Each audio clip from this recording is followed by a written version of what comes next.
My name is Susan Onibinde here at Dodo Design Agency.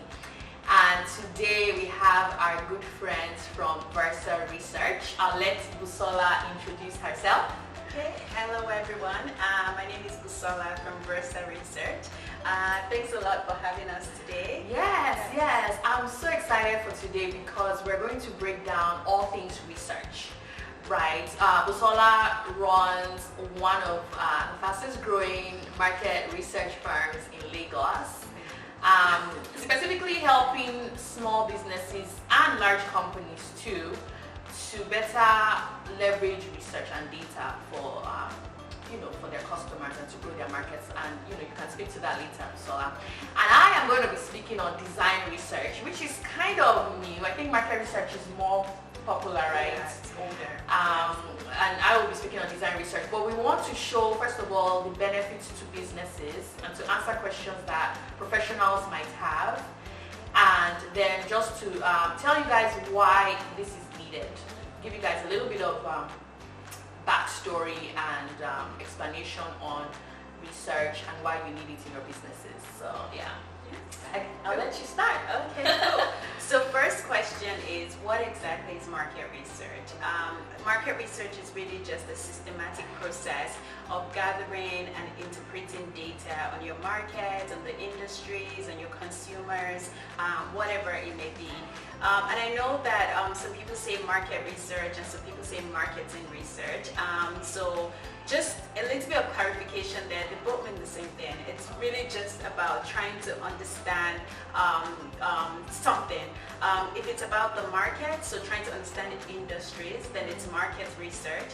But if it's a marketing problem, then we use the terminology marketing research. But to be honest, they're used interchangeably. So I'm a market researcher, I'm a marketing researcher, whatever you want to call me, it's all research. So I think design research is very interesting, and it's I just love how it balances our market research really well. So essentially it's a method of research as well, but it focuses expressly on customers or on users, as most people kind of know.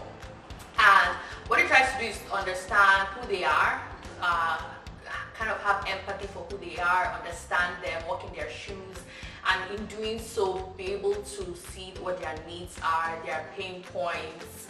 So it really goes for the emotional, right? So it tries to understand people's emotional drivers, what drives people to do certain things.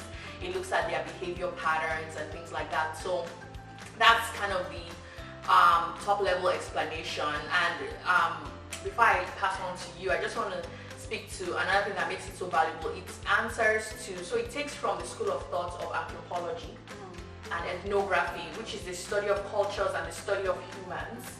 And I think that's what makes design research so interesting, because you're not just studying people, but you're studying the context where they are. Yeah. And that really, really helps businesses, right? Because you're looking at things from detailed view and then from like a contextual view. So very valuable, yeah. Yeah, very true. I agree with you. The context is very important. I think that's why market research has failed in a lot of areas over the years, where we never really took the context. We always saw things in isolation.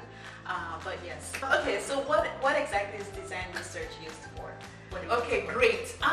So it's used really, it can be used first of all across industries and for a variety of things. You can specifically, where it's very popular is people have I call it a hunch or an assumption about something. So for example, if I want to launch a new maybe app to the market and it's around fashion, I have just a hunch that, look, people prefer to order clothes from mobile phones. So design research sometimes is used to study something new, or sometimes it's used to clarify or what's the word now? If I have an assumption, it's used to validate. That's the word. It's used to validate an assumption, or to just test whether it's true or it's not. And I think that's what businesses is very beneficial for businesses, because it really helps you de-risk whatever it is you're bringing to market. Or even if you have a product in market, design research can also help you to understand how your users are going about using it, and then to discover areas where you can improve for competitive advantage. So yeah. Oh, interesting. So I think that that's where we kind of overlap, or where there are commonalities, okay, between what you do and what we do, because yes, we also help reduce that risk, but not in the sense of design or in the terms of design, but it's more about, okay, I want to start a new business, or I want to launch a new product into the market, a new type of pencil, design of pencil, a new type of pencil into the market. Do people still use pencils? So understanding the consumers in the market, understanding how many pencil manufacturers are in the market, to see if there's even space for you to come into the market, how to position yourself, and then even when you now design or you come out with your product, your pencil, you put it in the market, okay, people are actually buying it, right? So you're looking at your numbers to see who's buying it and why are they buying it. So it's really numbers game. Yeah, it is. I was going to say that's one of the biggest differences I know between design research and market research. Market research is a lot of numbers and statistics, right? And design research is the qualitative approach. Even though they are merging now, I think they are merging. Both are becoming. I know for design research, we're becoming more quantitative as well. Like all the past projects we've done, towards the end, we do some quantitative research to validate. And even one-on-one interviews and stuff like that. But we try to meet a sample size to validate. So more and more, it's kind of like touching each other. Oh, that's why relationships like this are good, because then we can learn from each other and help each other through the journey. Absolutely. Absolutely. Okay, so you talked a little bit about in-depth interviews, merging towards the end. But what would you say are the methodologies that you use in design research? Okay, so there are so many, but I'll just say a few. In fact, every day we're building more methodologies and frameworks to use. But I think contextual interviews and contextual studies are probably topmost in a design researcher's toolbox, right? To understand people within their context. So we do that through, I think we have two areas we kind of look at: attitudinal and behavioral. And I don't know if that exists in market research, but maybe in a different form. But attitudinal is to just study people's, how they react to things. And then behavioral, obviously, is to just look at their general behavior to things. And so how you do that is through, obviously, studying them. So beyond just the interviews, you want to build scenarios where the person is doing an activity and you're studying that person within that context. We also do something we call diary studies, and this crosses into UX research, which we'll talk a little bit about later.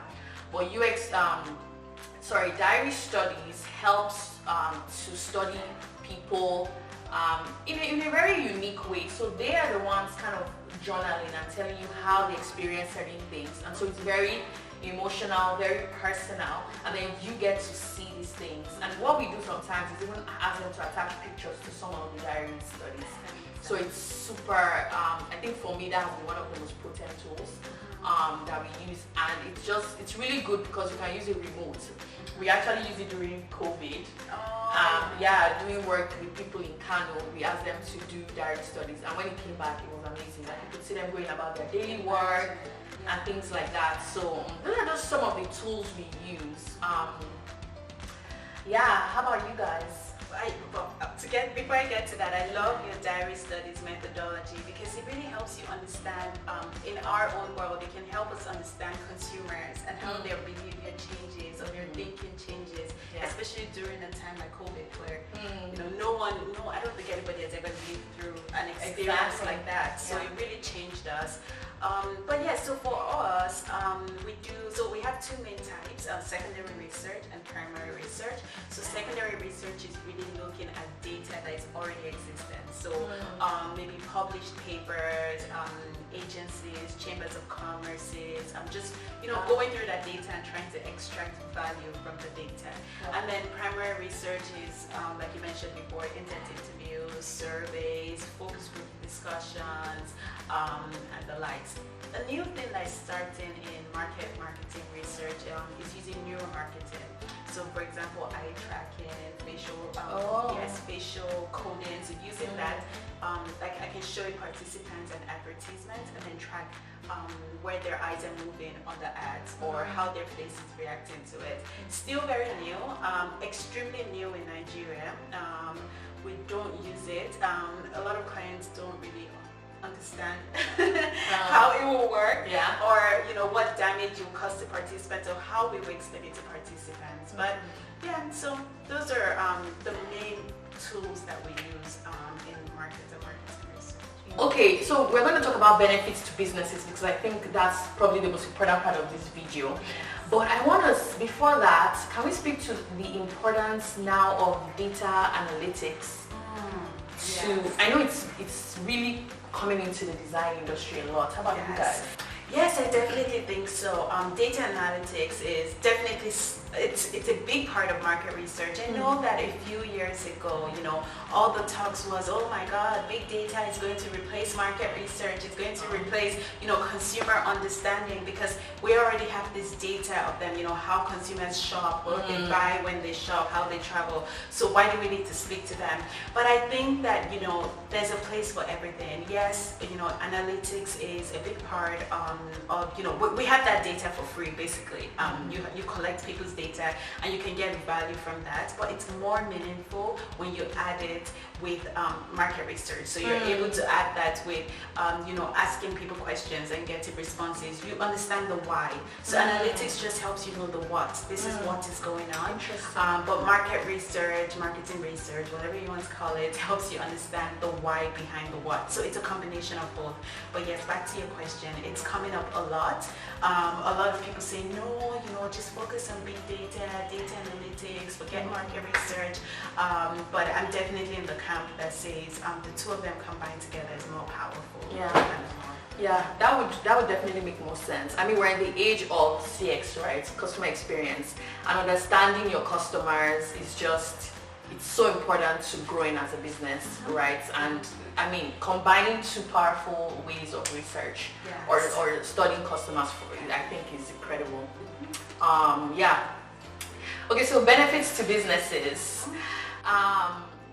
So I can't stress this enough, and I'm so grateful that this has, I did a quick Google Trends search the other day, and I found that research is becoming increasingly popular, specifically in Nigeria, and I was looking globally.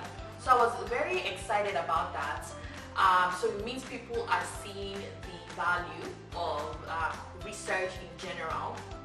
And so that's very exciting. But specifically for businesses, I think I just spoke to that with the whole customer experience thing. For every Uber, there is a Lyft and a Bolt, Taxify, right? And so how do you differentiate when essentially you are doing the same thing as the next brand? And this is where research comes in, right? Studying your customers, even the industry, even your competitors, right? There are ways to do research into all those areas that gives you intel to provide solutions in a way that captures people. Now, it could be the same thing that another person is doing, but the way you are delivering, right? Or it could even just be a little, like one or two features on your service, or your product, or your food, or whatever it is you're offering people that makes somebody become a repeat customer and starts, generates that brand loyalty. So I think it helps you bring better products to market for essentially better customer experiences, and it helps you de-risk. I spoke to this earlier, right? If you're bringing a new product to market, if you take the steps to do research, both design and market research prior, you have reduced your chances of having a failed product, right? Doing this big launch and then 1 year later you have to close because nobody's buying. Right? So I know I'm crossing into market research. No, I love what you just said. You just hit the nail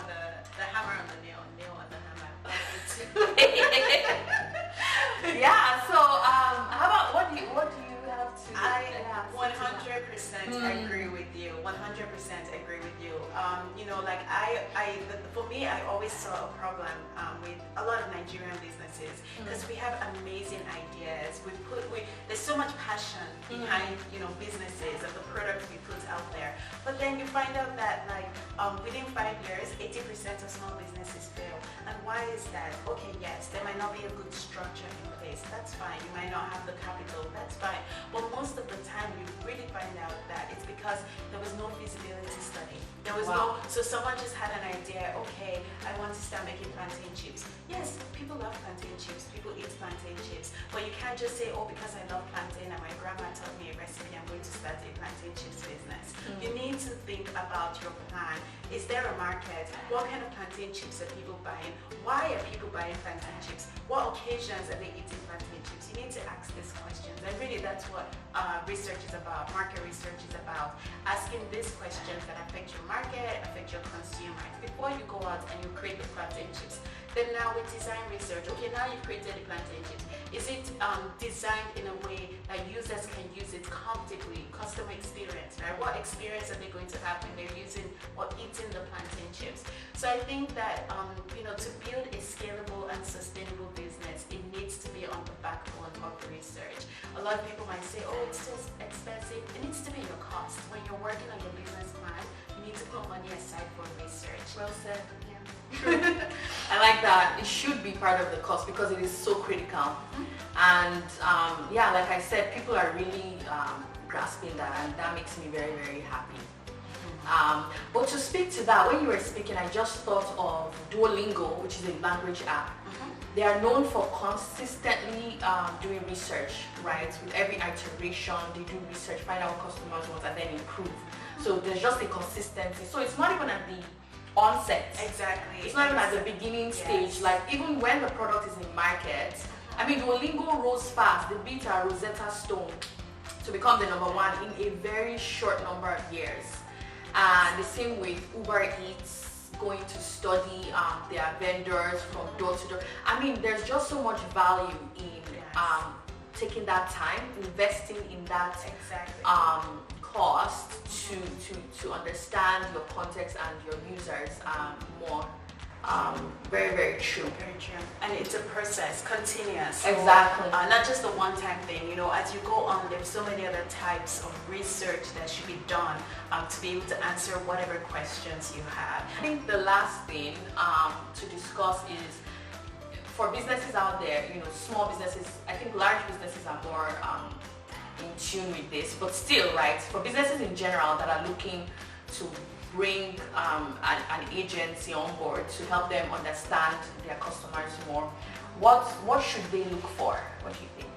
Okay, so for me, number one thing is relationship with the agency. I know there are other things to think about, but this is very, very important because picking an agency